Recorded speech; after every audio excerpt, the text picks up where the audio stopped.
Videoni o'tkazmay turing, siz uchun foydali ma'lumot aytib o'taman. Polga kafel bosmoqchisiz, masofangiz uzun, lazer nur yetmayapti. Bunda nima qilish kerak? Buni yo'li juda oson.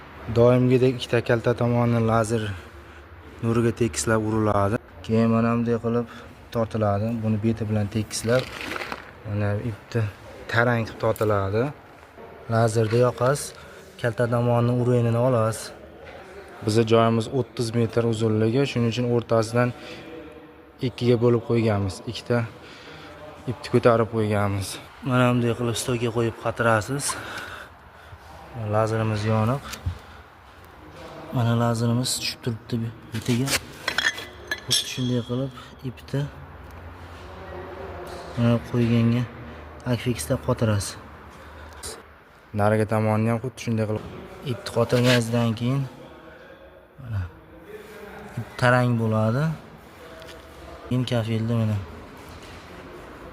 ipga qarab tekis urilaveradi.